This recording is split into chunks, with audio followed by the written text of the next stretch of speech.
Good morning student. Today we will discuss about the poultry farming, animal husbandry में जो का next topic है that is poultry farming.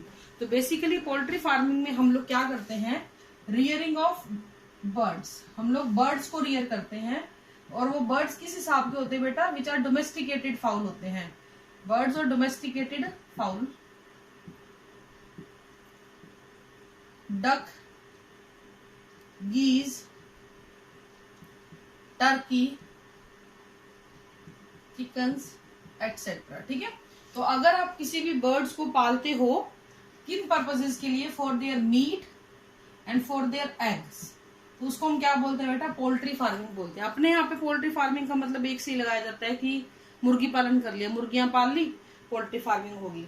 लेकिन basically ये इन सबको ही इंक्लूड करता है। आपका जो ऑब्जेक्टिव है या आपका जो उद्देश्य है वो एक ही होता है, मीट और एग को प्रोडक्शन करने के लिए, मीट और एग को ऑब्टेन करने के लिए। तो इन सब चीजों के लिए हमें जो है प्रॉपर मैनेजमेंट करनी पड़ती है। तो जिसकी जो मैनेजमेंट प्रैक्टिसेस हैं वो क्या क्या है बेटा पोल्ट्री फार्मिंग की। तो पोल्ट्री फार्मिंग की मैनेजमेंट प्रैक्टिस में सबसे पहले आता है, इसमें प्रॉपर हैचिंग मेथड होने चाहिए, इम्प्रूव्ड। सबसे इंपॉर्टेंट यही होता है, methods of hatching, improve method of hatching, यानी कि अंडा जब बनेगा तो उसमें से जब बच्चा निकलेगा तो वो हैचिंग जो होगी वो प्रॉपरली होनी चाहिए। इसके अलावा उनकी रियरिंग, उनको बढ़ाना, उनकी हाउसिंग, उनके हाउस की सैनिटाइजेशन, उनके हाउस की जो सैनिटाइजेशन होती है, प्रिवेंशन फ्रॉम डिजीज, और सबसे इंपॉर्टेंट चीज प्रिवेंशन फ्रॉम डिजीज, सॉरी, और साउंड मार्केटिंग। तो ये सब चीजें होती हैं, ये इंपॉर्टेंट होती हैं जब भी आप पोल्ट्री फार्म को करते हो। देखो खाली अंडे आने से कुछ नहीं होने वाला, उसकी मार्केटिंग भी साउंड होनी चाहिए, टाइमली उसको आपको मार्केटिंग के लिए ले जाना पड़ता है। वो सब चीजें भी इंपॉर्टेंट होती हैं और वैल्यू करती हैं। इसके अंदर हम लोगों ने प्रॉपर मेथड ऑफ हैचिंग, यानी अच्छे से उनको हैचिंग की जाए, अंडे में से चूजा जो निकले वो जल्दी निकले, टाइमली निकले, रियरिंग अच्छे से हो, जहाँ पे वो रह रहे हैं वो अच्छे से हो, साफ सफाई यानी सैनिटाइजेशन होना चाहिए। इस वर्ड से आप कोई अनजान नहीं है, फिलहाल सैनिटाइजेशन पे बहुत जोर दिया जा रहा है।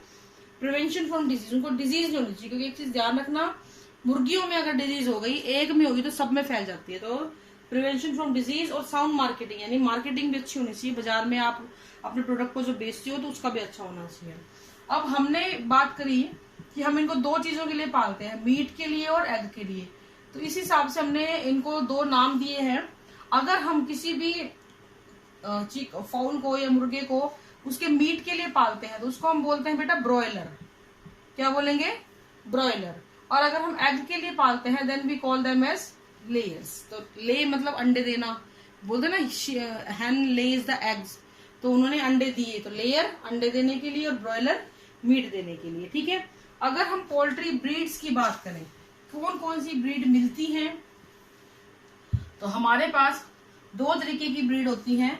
एक आपकी एक्सोटिक ब्रीड होती है और एक आपकी इंडिजीनियस ब्रीड होती है। एक्सोटिक ब्रीड में हमारे पास है लेगहॉर्न और प्लाईमाउथ, और बहुत सी हैं लेकिन ज्यादातर जो यूज होती है हम उन्हीं का नाम लिख रहे हैं। इंडिजीनियस में we have Kadaknath and Aseel. अब इन दोनों की अलग अलग प्रॉपर्टी है, इन दोनों की अलग अलग चीजें हैं। जैसे कि अगर हम इंडिजीनियस की बात करें, इंडिजीनियस मतलब होता है मतलब देसी वैरायटी आपकी। ठीक है, तो अगर हम देसी वैरायटी की बात करें तो ये आपके नेचुरल क्लाइमेट के लिए, नेचुरल जो उसके डिजीजेज हैं, उस पर्टिकुलर एरिया में जो डिजीज उनको हो सकती हैं उनके लिए उनके अंदर बहुत ज्यादा इम्यूनिटी होती है। इसके अलावा जो है ये अपने क्लाइमेटिक कंडीशन को अच्छे से झेल पाती हैं, उसके लिए ओके होती हैं। ये जो डिजीज होती है आसपास की उस लोकेलिटी की, उसके लिए डिजीज इम्यून होती हैं। लेकिन इनके साथ प्रॉब्लम क्या होती है, ये शॉर्ट साइज की होती हैं, इनकी ग्रोथ काफी स्लो ग्रोथ होती है, इनके नंबर ऑफ एग्स जो होते हैं वो काफी कम होते हैं, यानी कि इनकी एग लेइंग कैपेसिटी काफी कम होती है। अगर हम इसी की जगह एक्सोटिक ब्रीड की बात करें तो ये काफी बड़े साइज की होती हैं, फास्ट ग्रोइंग होती हैं, इनको न्यूट्रिशन भी कम चाहिए होता है, न्यूट्रिशन की रिक्वायरमेंट जो होती है वो लेस होती है, और नंबर ऑफ एग ज्यादा होते हैं। नंबर ऑफ एग क्या होता है, ज्यादा होता है, मतलब ये सारी चीजें लगभग अच्छी हैं, लेकिन ये वाली चीजों को कंटेन नहीं करता। आपके लोकल क्लाइमेट और लोकल डिजीज के लिए ये डॉक्टर नहीं होता। तो इसीलिए हम लोग क्या कराते हैं, we perform cross breeding between exotic breed and the desi breed.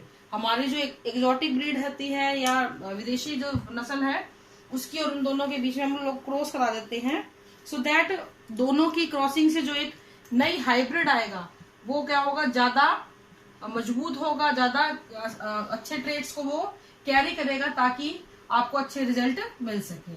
Now the question is, वो कौन कौन से रिजल्ट होते हैं, डिजायरेबल कैरेक्टर्स होते हैं जो एक पोल्ट्री ब्रीड के अंदर होने चाहिए। तो डिजायरेबल कैरेक्टर्स की अगर हम लोग बात करें तो कौन कौन से होते हैं डिजायरेबल ट्रेड्स होते हैं। सबसे पहले अगर हम बात करें लेयर्स की, तो नंबर ऑफ एग ज्यादा हो, बस मेन चीज इसमें ये होती है, नंबर ऑफ एग्स जो होते हैं ज्यादा होने चाहिए,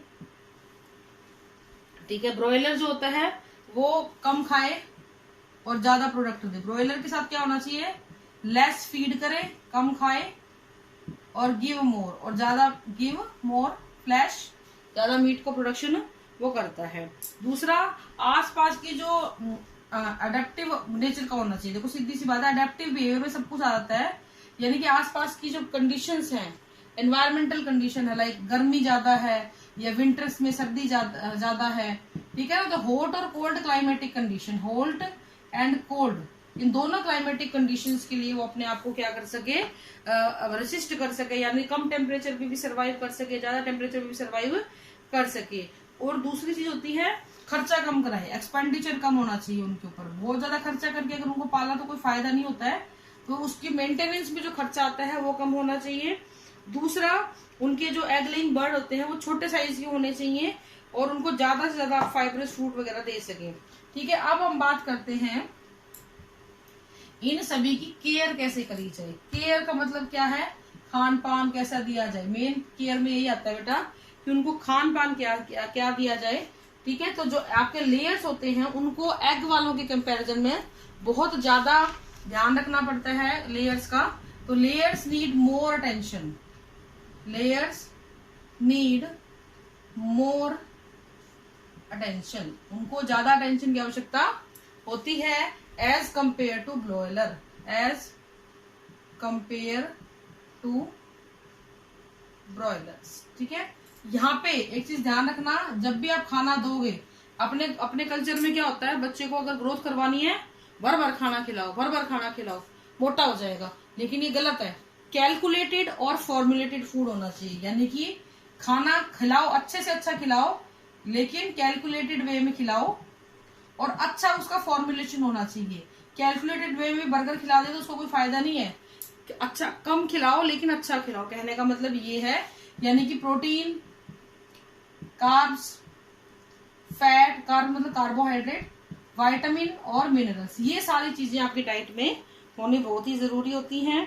ब्रॉयलर को इतनी ज्यादा आवश्यकता नहीं होती है, वो कम खाने पे भी अपना काम चला लेता है। लेयर्स के लिए थोड़ी ज्यादा होती है, लेकिन इसका मतलब ये नहीं कि भर भर के खाना खिला दिया। जो खिलाओ वो कैलकुलेटेड वे में खिलाओ, तरीके से खिलाओ।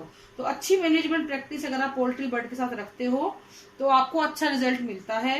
उसके साथ उनका टेम्परेचर कंट्रोल, जहां वो रह रहे हैं उस जगह का टेम्परेचर कंट्रोल जरूरी है। पंखे वंखे चला दो, सर्दियां हैं तो हीटर लगा दिया, ठीक है। इसके अलावा जहाँ पे वो रह रहे हैं वहां पे सैनिटाइजेशन बहुत जरूरी होता है, क्योंकि एक बर्ड को अगर बीमारी फैल गई तो सबको हो जाएगी, ठीक है। इसके अलावा उनका रेगुलर चेकअप होना चाहिए डॉक्टर से, ये बहुत इंपॉर्टेंट चीज होती है कि रेगुलर चेकअप हो उनका, ताकि अगर कोई बीमारी ब्रेकअप हो रही है तो उसको तुरंत ही कंट्रोल कर लिया जाए। जैसे कोरोना ब्रेकअप हुआ, उसको नहीं ऑब्जर्व किया गया तो वो फैलता चला गया लोगों के अंदर, ठीक है ना, छुपाया गया, उसके बारे में शुरू में पता लग जाता तो शायद इतना नहीं फैलता।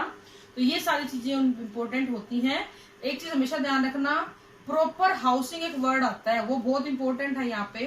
प्रॉपर हाउसिंग का मतलब होता है कि जिस जगह पे वो रह रही हैं वो वेल वेंटिलेटेड होना चाहिए, खुला और हवादार होना चाहिए, ठीक है। और क्योंकि झुंड में रहती है ना तो गर्मी हो जाती है बहुत ज्यादा, वेल वेंटिलेटेड होना चाहिए, वहां पे प्रॉपर लाइटनिंग होनी चाहिए, लाइटनिंग की व्यवस्था होनी चाहिए और स्पेशियस होना चाहिए।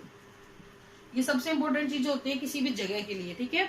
अब हम बात करेंगे बेटा डिजीज ऑफ पोल्ट्री बर्ड्स। तो इसमें बेटा सबसे पहली कैटेगरी आती है न्यूट्रिशनल डेफिशिएंसी की वजह से, कि न्यूट्रिशन की कमी हो गई तो भी डिजीज हो जाती है। फंगी की वजह से हो सकती है, बैक्टीरियल डिजीज हो सकती है, वायरल डिजीज हो सकती है, निमेटोड्स से भी डिजीज होती हैं, टिक और माइट से भी डिजीज इसको होती हैं। कुछ कॉमन डिजीज की मैं यहाँ नाम लिख रही हूँ, जैसे हमने कल उसके लिखे थे, ठीक है। तो इसमें सबसे इंपॉर्टेंट नाम आता है आपका रानीखेत, डर्माइटिस, रानीखेत, डर्माइटिस, टिक fever, foul pox, bird flu. So these are some disease of the birds.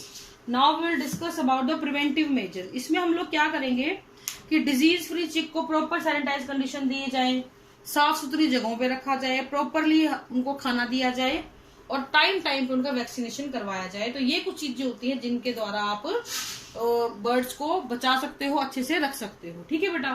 तो ये आपका पोल्ट्री फार्मिंग का टॉपिक कंप्लीट हो गया है। Tomorrow in the next lecture we will discuss about the fish farming. Okay, this is all for today. Thank you and have a nice day.